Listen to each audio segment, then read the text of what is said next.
नमस्कार. माझं नाव संजीवनी अंकुश परब आहे. आम्ही राहायला लाईन बाजारात आहोत. माझं शिक्षण BSc कॉम्प्युटर सायन्स झालेलं आहे. माझी आई गृहिणी आहे आणि माझे वडील पेपर विक्रेते आहेत. पूर्वीपासूनच त्यांनी हेच काम केलं होतं. मला एक भाऊ आहे, तो सुद्धा पोलीस भरतीची तयारी करतो. मी सुद्धा करत होते. पण पोलीस भरती मी 2-3 वेळा दिल्या. त्याच्यामध्ये 2-3 वेळा मला अपयश आलं. त्यानंतर बाकीच्या पण एक्झाम दिल्या मी सरळ सेवेच्या, जसं की वन विभागाची, जलसंपदाची. मग कुठेतरी त्याच्यामध्ये 3 मार्कांनी माझं म्हणजे संधी हुकली माझी. पण त्यानंतर मी कोर्टाची परीक्षा दिली होती. ती 2023ला त्याचे फॉर्म निघाले होते आणि एक्झाम 2024 मध्ये झाली. पण त्याचा रिझल्ट आता 2026 मध्ये लागला. मग त्याच्यानंतर मला हे यश मिळालं. पण या यशात माझ्या आई-वडिलांचा खूप मोठा वाटा आहे. माझ्या भावाने पण मला खूप सपोर्ट केला जेव्हा मी भरती करत होते तेव्हा सुद्धा. त्यानंतर माझे वडील पेपर विक्रेते असून पण त्यांनी म्हणजे एवढी पुस्तकं महाग आहेत. पण कोणतं पुस्तक जे पाहिजे, तुला हे पुस्तक पाहिजे ना, ठीक आहे घे. पोलीस भरती करत होते तेव्हा महागडे शूज जे 3,000-4,000 चे, कारण माझं फिजिकल काही चांगलं नव्हतं. त्यामुळे त्यांनी मला प्रत्येक वेळी सपोर्ट केलेला आहे. माझ्या आईनं सुद्धा दुधाचा ग्लास माझ्या हातात आणून दिलेला आहे. हे यश त्यांच्यासाठीच मी डेडिकेट करते. Thank you. कसा कसा प्रवास होता नेमका? हे क्षेत्र निवडायचं का निवडलं? हे क्षेत्र निवडायचं म्हणजे माझे वडील म्हणजे आमची परिस्थिती तशी कमी होती. पण त्यांनी कधीच हार नाही मानली. जे काही केलं ते त्यांनी आमच्यासाठीच केलं. मग तेव्हापासून ते आम्हाला सांगायचे, की बघा सरकारी नोकरी बघा. कारण आपली सगळी स्वप्न पूर्ण करायची आहेत. जी काही आपल्या प्रायव्हेट नोकरीवर होणार नाहीत. त्याच्यामध्ये आपलं सगळं होणार नाही. आपल्याला बाकीची स्वप्न आहेत ती पूर्ण करायची आहेत. त्यामुळे सरकारी नोकरी म्हणजे एक बॅकग्राऊंड तरी चांगला होईल आपला. त्यासाठी मग मी शिकत-शिकत ह्या क्षेत्रामध्ये वळले. अभ्यास करताना नेमक्या काय-काय अडचणी येत होत्या आणि त्याच्यावर कशी तुम्ही मात केली? अभ्यास करताना यायच्या बऱ्याच अडचणी म्हणजे जसं की नवीन-नवीन प्रश्न जे सरळ सेवेचे प्रश्न आहेत, नवीन पॅटर्न नसायचा. अचानक म्हणजे पॅटर्न बदलायचे प्रत्येक एक्झामचे. मग त्यासाठी मला वडिलांनी क्लासला सुद्धा जायला सांगितलं. मी आवर्जून नाव घेते. मी श्रेयांश अकॅडमीमध्ये सुद्धा होते. तिथे सुद्धा मी क्लास केला होता. तिथल्या सरांनी खूप चांगलं मार्गदर्शन पण केलं मला. त्याच्यामुळेच मला हे आज यश मिळतंय. तर कोणत्या पदावर सिलेक्शन झालं आणि ते समजतात काय नेमकी त्यावेळी भावना होती? कारण तुम्ही 1-2 मार्काचे अनेक परीक्षेमध्ये हे अपयश आलं होतं तुम्हाला. बरोबर. मला पहिला 1-2 मार्कांनी खूप वेळा म्हणजे अपयश आलं. पण माझे आई-वडील तेव्हा माझ्या पाठीशी राहिले. माझ्या यशात नाही तर ते अपयशात माझ्या सोबत होते नेहमी. आणि आज हे यश मिळालंय मला त्यांच्यामुळे. त्यात त्यांचा वाटा पण आहे सगळ्यांचा. आणि आता जे यश मिळालंय त्याच्यामध्ये खूप आनंदी आहोत आम्ही. पण इथून पुढे सुद्धा मी त्याच्या पुढे जाण्याचा प्रयत्न करणार आहे. पुढचं शिक्षण घेणार आहे. पुढचे जे काही स्किल्स आहेत ते सुद्धा मी शिकणार आहे आता. खरं तर आता सिलेक्शन नेमकं कुठे झालेलं आहे आणि अनेक समाजात अशा घटक असतात की ज्यांना काही मिळत नाही किंवा आर्थिक परिस्थिती नसते. बरोबर. अशा मुलांना तुमचा काय संदेश आहे? माझं सिलेक्शन सध्या सिंधुदुर्ग जिल्हा न्यायालय ओरस इथं माझं सिलेक्शन झालंय क्लार्क म्हणून. आणि त्यानंतर म्हणजे आता माझी तरी एवढी परिस्थिती म्हणजे नव्हती. मला सगळं मिळत गेलं. पण एक-एक जण असे असतात, की पॉइंटने सुद्धा जातात. पण त्यांची सुद्धा खूप मेहनत होते. मेहनत असते पण ॲक्चुअली. त्यांना मी एवढंच सांगेन, की करत राहा. यश नक्की कधी ना कधीतरी मिळतंच.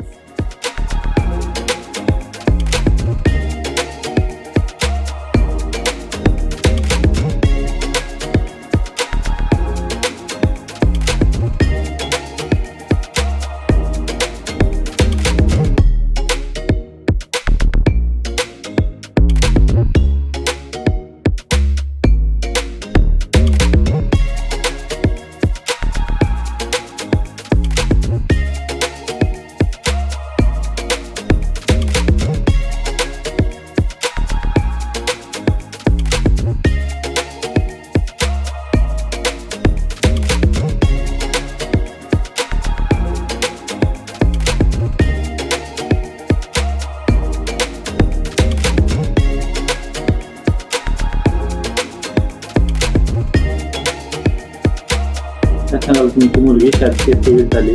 निकाल लागल्यानंतर तुम्हाला नेमकी भावना काय होती? काय नाही, आम्हाला जे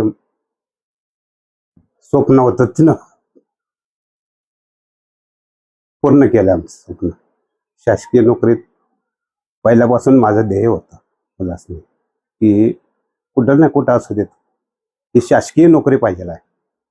ह्या ह्याच्यात मी पहिल्यापासून त्यांना हे दिलेलं आहे, काय प्रोत्साहन दिलेलं आहे. आणि तुम्हाला काय लागल काय नाही ते मी तुम्हाला मदत करणार. काय त्या टायमाला तुम्ही म्हणायचं नाही की बाबा हे पुस्तक लागणार, ह्यो क्लास करणार, त्यो क्लास करणार. काय नाही, मी पहिल्यापासून त्यांना ठरवलेलं आहे, तुम्ही कुठं तर शासकीय नोकरीत गेलं पाहिजे. मला खाजगी नोकरी नको आहे. मी जे काम करतोय हे मला नको आहे. काय म्हणून तुम्हाला काय लागेल ते मी देणार. मग मुलांना विचारलं, तुला बाबा कुठला क्लास लावायचा आहे काय? काय कुठल्या तर अकॅडमीला घालायचं आहे? काही नको आहे मला. मी घरी बसून अभ्यास करणार. फक्त पुस्तकाची तेवढी माझी हे होती. तरी कुठलं म्हणाल ते पुस्तक मी तिला आणून दिलेलं आहे. काय आणि दुसरी गोष्ट म्हणजे काय, आम्ही जरा पूर्वीपासून कमी शिकलेलं आहे. काय त्यामुळं मुलांना माझं एकच हे होतं की आमच्यापेक्षा तुम्ही जास्त शिकलं पाहिजे असं आणि कुठं तर आमचं नाव झालं पाहिजे. बाकीचं काय मग कुठल्या कुठल्या मुलगीनं आमच्या परीक्षा देत राहिली. काय आणि म्हटलं हे नको आहे, त्या साईडला जातो, त्या साईडला तू कुठल्याही साईडला जा. काय काय लागेल ते आम्ही तुला मदत करणार. काय तुझ्या पाठीशी आम्ही आहे म्हटलं. तर मुलगीनं पण आमच्या जिद्दीला सोडून जिद्द पूर्ण करण्याचं तिनं पण बरंचशी स्वप्न राखलं आणि आज ती तिच्या स्वतःच्या ह्याच्यावर उभारली ती. तर मग तुमची परिस्थिती नव्हती, तुम्ही भावूक देखील झालेला आहे आणि तुमच्या मुलाला देखील तुम्ही चांगलं शिक्षण दिलंय. होय. मुलगा चांगलं शिक्षण देत असताना मुलीला बी शिक्षण द्यावं असं का वाटलं? असं काय नाही की तुलाच मुलगीला शिक्षण द्यायला पाहिजे. मुलाला पण तेच शिक्षण दिलं मी. तिचं पण तेच शिक्षण झालेलं आहे आणि मुलाला पण तेच शिक्षण दिलेलं आहे. आणि त्याला पण बघायचं आहे मला पुढे जाताना. समाजात एकीकडे असं आहे की काय? बाबा मुलगीला चांगलं शिक्षण द्यावं, मुलगीला काय ग्रॅज्युएट झाले तरी चालतंय. हां. पण मुलगीला समाजात इतर ठिकाणी जास्त शिक्षण दिलं जातं. हां. तसं नसतं, तुम्ही दोघांना देखील चांगलं शिक्षण होय दिलं. आणि आम्ही काय तसं मानत नाही, मुलगा आणि मुलगी. मला दोन्ही पण मुलगा आणि मुलगी हेच मी मानतोय पहिल्यापासून. काय की मुलगीला जास्त शिकूया आणि मुलग्याला कमी शिकूया, ही भेदभाव मी पाळलेलाच नाही आहे. मुलगीला जसं शिक्षण दिलंय तसंच मुलग्याला शिक्षण दिलेलं आहे आणि शिकत त्यांनी मुलग्यानं तर आमच्या शिकत त्यानं ग्रॅज्युएशन पूर्ण केलेलं आहे 7वी ला असल्यापासून. जवळ 7वी ला आल्या आणि तेव्हापासून जे पेपर टाकायला सुरुवात केली त्यानं मुलग्यानं, तर आजपर्यंत ग्रॅज्युएशन पूर्ण करत मला मदत करतोय अजूनही पण. पहाटे 5ला मी जातोय 4ला आणि पहाटे 5ला तो येतोय. काय असेल ते पेपर पिशवीत घेऊन पेपर टाकायला जातोय. 7-7:30ला येतोय आणि तिथून मग त्याचा बाकीचा प्रवास त्याच्या अभ्यासाला दिवसभराचा अभ्यास करत असतोय. तुम्ही हे सगळं कसं पेरलं? मग तुम्ही पेपर टाकताय, मग मुलांना शिकवायचं, नेमकं कशी हे सगळी हे होते? काय नाही त्याच्यात म्हणजे कसं आहे, माझं दररोजचं आज 35 वर्ष मला होत्या या धंद्यात. काय तर मला 3-3:30 वाजता मी उठतोय. काय आणि मी माझ्या सुरुवातीला 4 वाजल्यापासून जे सुटते तर 4च्या दरम्यान मी गेलो की माझ्या कामाला सुरुवात होत्या. माझ्या पाठोपाठ मुलगा उठतोय. तो 5-5:30 पर्यंत तो येतोय आणि तिथून मग जसं 4ला गेलो तर जवळ-जवळ 8-8:30 पर्यंत माझं कामाचं हे आहे. तिथून आलो की चहा नाश्ता झाला की अंघोळ पाणी झालं की परत माझ्या कामाला वसुलीला वगैरे जातो आणि काय असेल ते इतर.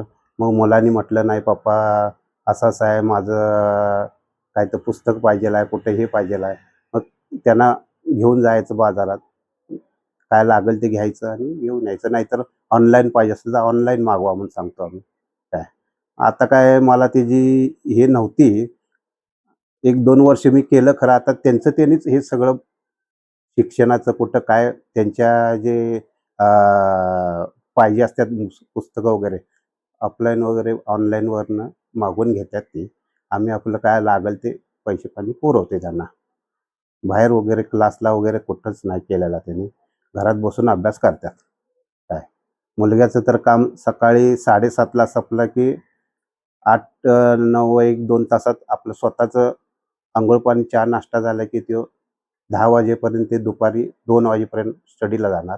परत तिथून 2-2:30ला जेवून असली की झोपले की एक 5-6च्या पुढं परत 9 वाजेपर्यंत स्टडीला जातात. हा दोघांचा त्यांचा दररोजचा हे आहे. हो.